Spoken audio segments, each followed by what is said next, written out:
Now, welcome back. So Kevin Kilbane is with us. Hello. Hi, Joe. You looking well? How are you? I'm very good. Everything's great. I would never look at you the way Dave Jones looked at Graham Souness. I want you to know that. Oh, God, I tell you. Well, I wouldn't talk to you. I wouldn't talk to you like Graham Souness spoke to Dave Jones. Oh, that was toe curling. Toe curling is what you call that. Do you know, if I said that to you as well, what you would do, you'd just give me a mouthful back. Dave Jones, in the words of, well, maybe use other words, but he did crap his pants, didn't he? Clearly crapped his pants and said, just looking at whatever the manager was saying. It was unbelievable. I mean, if you're going to put a face at Souness like that, then you kind of have to back it up. You can't immediately crap your pants and pretend. I tell you what you and pretend and lie that you were looking at them. Like, clearly he was looking at Souness and he made some kind of face. And then he tried to tell Souness, "Oh no, I was looking over to the people on the other side." And Souness said, "Ugh." Is that what you do when Ronan O'Gara looks at you? I mean, Ronan O'Gara is a less scary person than Graham Souness. I can understand Jones's instinctive reaction, which was to take the heat of the Souness stare away from him. But it didn't reflect well on Jones all the same. Oh, good old Graham, eh? Oh dear, this is what Tommy Martin has to handle in there. Well, I'll tell you handled it last week. You handled him. You controlled him last week, Joe.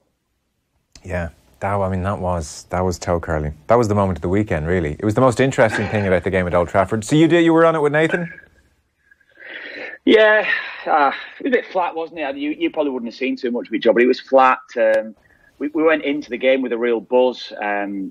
Expecting both sides to be coming out looking for the win and seriously going to be going at each other. And it just didn't happen.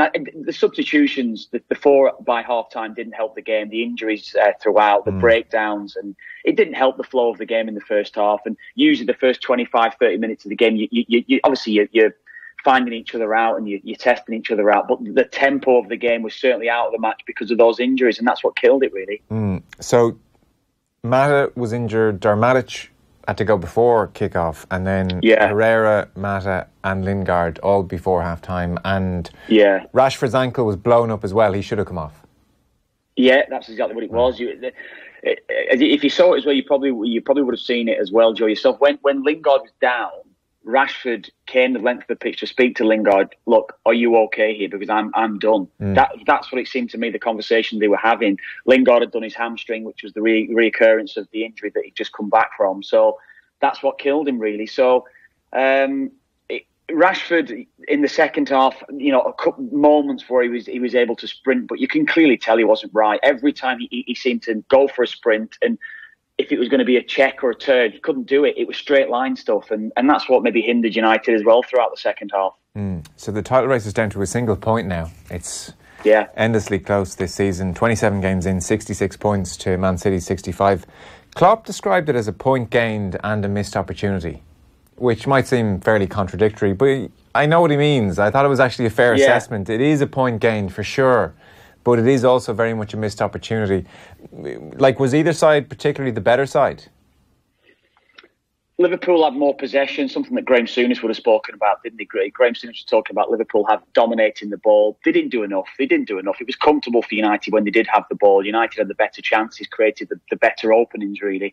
One thing I would say, I think it is the missed chance. When you get to reflect on it a little bit more after the game, I think it's a huge missed chance for Liverpool because of that injury problem that they had, because of the injury trouble that they had, I think, overall in the game. It was just, if you're going to go at United and you've taken Lingard out of the game, you've got no Lingard, you've got no Martial, that's real pace. It's been taken out United's side, and I don't think Liverpool did enough overall. So I probably agree with that assessment. You look at it maybe at the start of the season, you go into Old Trafford, it's a point gained, yes, but when you reflect across that 90 minutes and how the game went yesterday, I think it's points dropped for Liverpool massively, yeah. Klopp said we started the game exactly like we wanted to start. He almost was pointing to the Manchester United injury crisis as a destabilising force in the game, that it actually upset Liverpool's rhythm. And obviously Firmino had to leave as well on crutches. I don't know, was it that disruptive, the Manchester United injury mess? I think when you saw it before the game and there was no Matic as well, we didn't expect it. We heard just when the teams were announced that he got injured in the week leading up to the game, wasn't right. So you're losing Matic then. And then, Nathan and I were talking about it yesterday. Fred, your main signing from last summer, doesn't even get picked. He's on the bench, doesn't even come off the bench when United have got injuries. They're bringing Pereira on. So you've got no Matic and you're playing McTominay, which is probably McTominay's biggest game for United, I would say, in his relatively, short career for United. I think McTominay was your one you're looking at there, I think. And I think he did well. I think he did well defensively. I think he did his job defensively. But I just think when you look at the game and you see the way that Liverpool played, I don't think Liverpool did enough. Henderson was pretty poor, I felt. Wijnaldum was Wijnaldum. He was bombing on, not necessarily having an influence on the game. Liverpool didn't control the game enough in the final third where they were making telling passes. They were really trying to open United, and it was pretty bleak, I think, in the final third for both sides. Neither side really got hold of the game.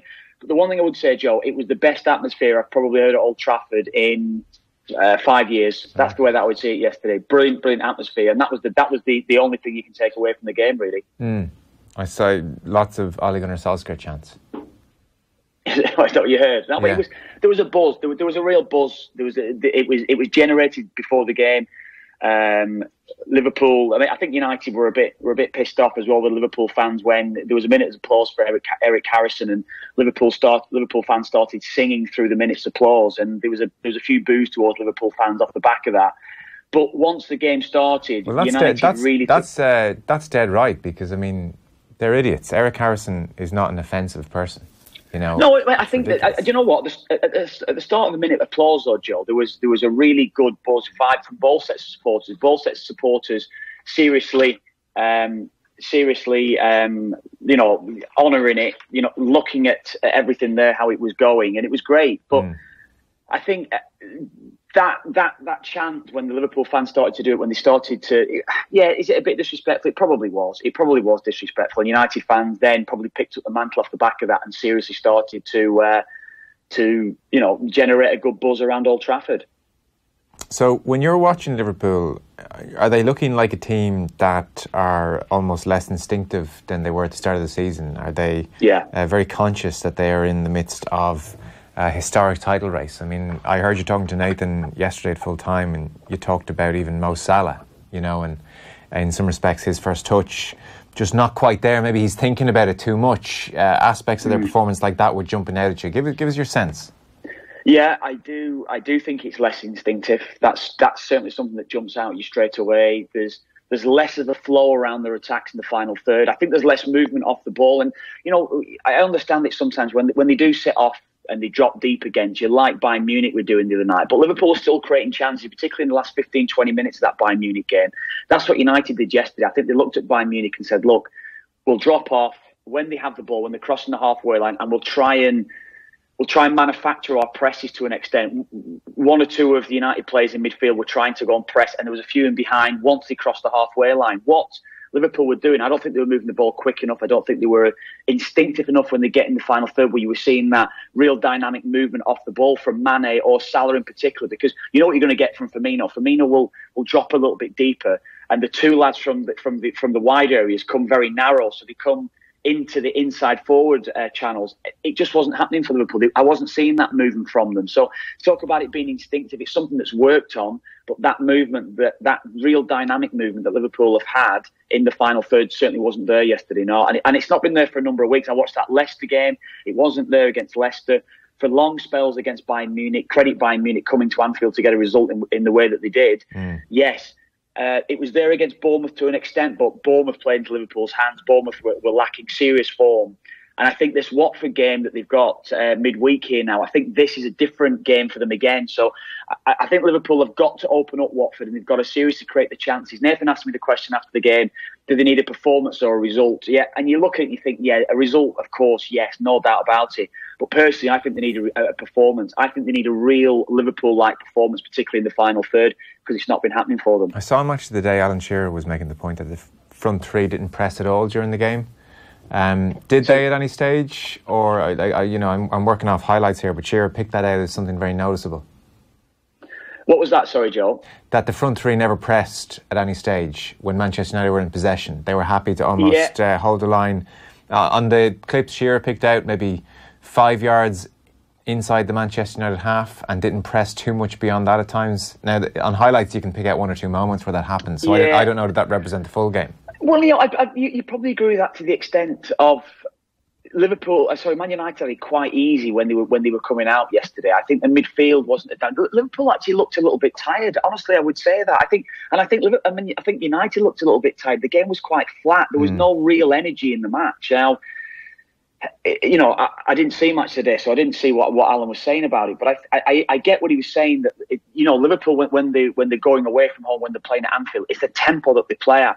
Besides having the ball in the final third, if Liverpool give it away, it's the immediate press off the back of it. I didn't see it. I honestly didn't see it enough yesterday. I didn't see Liverpool without the ball being at the destructive best, because Liverpool, I think, are always at the best when sides go at them, when they're having comfortable possession and they can just target little areas to go and press. Yesterday, I didn't see it. I would say they looked a bit tired. They looked a little bit leggy. That's maybe how I viewed Liverpool yesterday. Now, they've had good breaks recently, and Jurgen Klopp was asked, I think it was after that Bayern Munich game, did the break hinder you to an extent, taking the team away? Which is a bit of nonsense. We might see Liverpool being a bit brighter in the next 10 days or the next 2 weeks and beyond that because of the breaks that they had. But they did look a little bit leggy, a little bit maybe out of sync a little bit. That's maybe what I would look at. It's difficult to know how much of that to put down. So everything we're talking about, how much of it to put down to the pressure of the title race or just a certain tiredness because they're playing a lot of games. It's very easy to say, the pressure's getting to them. Yeah, I mean, again, but I would say that they've had enough time. They've had 2 breaks. I believe they were in Dubai. I think they were in Marbella, south of Spain. So they've had 2 good breaks while they've been out of the FA Cup, the Carabao Cup, and they've had the spells where they've been able to do that. So in general, you look at them and they should be a little bit more refreshed. But that's what I'm saying before. It might be another 10 days before they feel the benefit of that. Okay. That's what I think. Maybe get that game back into the legs again, and then they can go again over the next couple of weeks. We may see a different Liverpool side in this Watford match. How did Sanchez look when he came on? He looked certainly in the first half when he came on. He looked bright. He looked sharp. He didn't really do enough. Maybe in the final third, I think without the ball, I saw a little bit of him. Maybe looking a little bit more dynamic. I'd say certainly the player that I saw at Arsenal when they don't have the ball probably didn't do enough, Joe. That's what I think. You're expecting more from him, but it was certainly a better performance. Certainly a better performance than he's been shown, particularly if I'm looking at that PSG game, which is the one that sticks in my mind when he was dreadful for that 45 minutes. So, Ole Gunnar Solskjaer said it was defensively fantastic. Is this another game which he can, given the injury crisis, chalk up as another feather in his cap, another example of a good result under the circumstances? Because a 0-0 against Liverpool under Jose Mourinho would have been greeted with shrugs. Yeah, it would have been, but we saw a different type. I think they were certainly hindered by the injury crisis that they had both before the game and certainly through that half yesterday. But one thing I said to Nathan yesterday about that I do think, from what I'm led to believe, the way that it was going with Mourinho over the last 2 or 3 months of his reign, it was very much functional work on the training ground. Lads not necessarily getting a sweat on, seriously working hard. I think Solskjaer's introduced a different type of training day today. That's when you start to see muscle injuries and you start to see a few lads carrying a few knocks going into games. That may be something with that. I don't know, but that if that's what normally happens when a different type of training is introduced. That's what I would say. In respect of him, maybe another feather in his cap. I think it was yesterday because 12 weeks ago when we're looking at Liverpool, the Liverpool game at Anfield, United capitulated. They were dreadful defensively. They showed nothing, showed no character. At least yesterday, I saw a side that was at least pulling together for the manager as well, and they looked a little bit of unity there, Joe. Yeah. Luke Shaw seemed to have a very good game as well. Luke Shaw was brilliant yesterday. Honestly, again, Nathan was asking me about him after the game as well. The one thing you say with him, Joe, it was, I think you probably see Luke Shaw as an attacking wing-back or attacking full-back, getting forward, getting crosses into the area. He wasn't necessarily doing that yesterday, but the one thing you did see from him yesterday was brilliant defensively. Every time Salah got the ball, he was switched on, clued in. He was within a yard or two from him. Every time Salah took his touch, he was nailing him, taking the ball off him and starting United's attacks going forward. And it was a real weak area for Liverpool, but for Luke Shaw, I would say that's the best defensive performance I've probably seen from him in a United shirt. Oh, okay. Before you go, we were talking to Pat Nevin about it earlier on, obviously. So Kepa, it's quite ridiculous, really.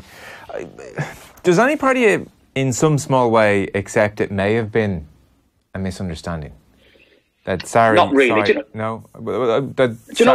Sarri thought he was injured, and Kepa said, like, if you want to take me off for reasons other than injury, fine, I'll come off. But actually, if you're taking me off because you think I'm injured, I'm not injured. Is there any kind of logical fairness there? Sarri's talking about it as a genuine misunderstanding. I'm playing devil's advocate a little bit here. I know you are, and I know exactly what you're saying here. Do you know what, Joe? Right, and I said I had a text from a good friend of mine yesterday who's been involved in football for a long time in not necessarily playing capacity. No, he's not. Never a player. John Delaney. No. I'm not. No, it's unfair to name it. You would know him if I said his name anyway. But he's been involved. He's been around football for a long time. And he actually texted me yesterday. We were texting each other, and he said, "What I've just witnessed there with that goalkeeper is exactly what is wrong with the game." And there's an element of that. If you're an outsider looking in, you feel that. And it was totally wrong. It was a bad example to children. It was a bad example to lads that's coming into the game. That sort of thing is acceptable, particularly on that big stage like that. Yeah. He's made an absolute fool of his manager. And now, where does Maurizio Sarri go from here, though, Joe? It's, the pressure that he was under anyway. His team had put in a brilliant performance, I only watched the last 25 minutes of normal time. Nathan and I were watching it together, and then we watched maybe the last, obviously, the injury time. It was a brilliant game. Chelsea were outstanding, and of course, City were contributing to that.